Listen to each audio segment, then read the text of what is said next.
Hi friends, this video is about obturator nerve. The obturator nerve is the chief nerve of the medial compartment of the thigh, that is the adductor compartment of the thigh.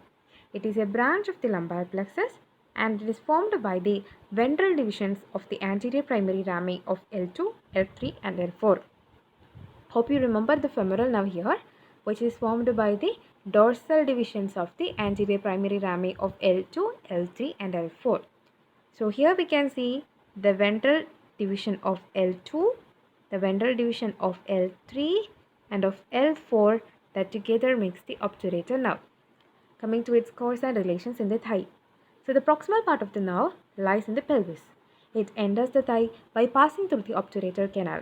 Within the obturator canal, the nerve divides into anterior and posterior divisions. The anterior division passes downwards in front of the obturator externus.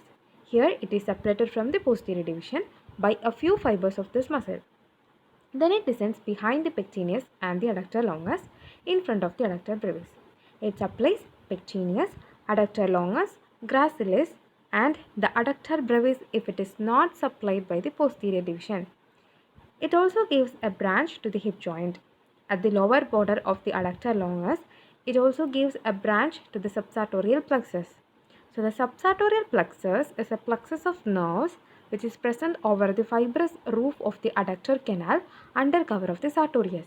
It is formed by branches from three nerves. One is from the anterior division of the obturator nerve. The other two are the saphenous nerve and the medial cutaneous nerve of thigh. So the anterior division ends by supplying the femoral artery in the adductor canal. In this diagram we can see the anterior division descending in front of the obturator externus where it is separated from the posterior division by its few fibers. Then it descends downwards behind the pectineus and the adductor longus in front of the adductor brevis. It supplies the pectineus, adductor longus, gracilis and the adductor brevis if it is not supplied by the posterior division. So the muscles supplied are pectineus, adductor longus, gracilis and the adductor brevis if it is not supplied by the posterior division. It also gives a branch to the hip joint, a twig to the subsartorial plexus and ends by supplying the femoral artery. Going to the posterior division, the posterior division enters the thigh by piercing the upper border of the obturator externus.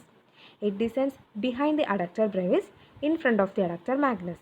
It supplies obturator externus, adductor magnus and the adductor brevis if it is not supplied by the anterior division. In the adductor canal, it is reduced to a genicular branch. It enters the popliteal fossa through hiatus magnus, which is a tendinous opening present in the adductor magnus muscle. It pierces the oblique popliteal ligament and ends by supplying the capsule and cruciate ligament of the knee joint. Some of its fibers end by innervating the popliteal artery. So in the same diagram, we can see the posterior division that is piercing the upper border of the obturator externus. Then it descends behind the adductor brevis and in front of the adductor magnus. It supplies the obturator externus, the adductor magnus and the adductor brevis if it is not supplied by the anterior division. In the adductor canal, it is reduced to a thin genicular branch.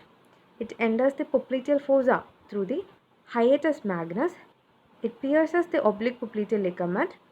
Then it supplies the capsule and the cruciate ligament of the knee joint. Some of its fibers end by innervating the popliteal artery also. So that's all about obturator nerve. Coming to the accessory obturator nerve, this is present only in about 30% of the subjects.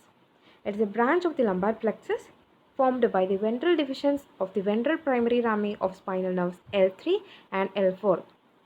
So in this diagram we can see the accessory obturator nerve which is formed by the ventral divisions of L3 and L4. So this is the accessory obturator nerve. Coming to its course, it lies on the medial border of the psoas major, same as that of the obturator nerve. Now it crosses the superior ramus of the pubis behind the pectineus. It terminates by dividing into three branches. One branch supplies the deep surface of the pectineus, The other branch supplies the hip joint, and a third branch communicates with the anterior division of the obturator nerve. So this is the accessory obturator nerve that crosses the superior ramus of the pubis and terminates by dividing into three branches. Okay, one as the branch to the hip joint, the other to the deep surface of the pectineus, and the other one as a communicating branch which communicates with the anterior division of the obturator nerve.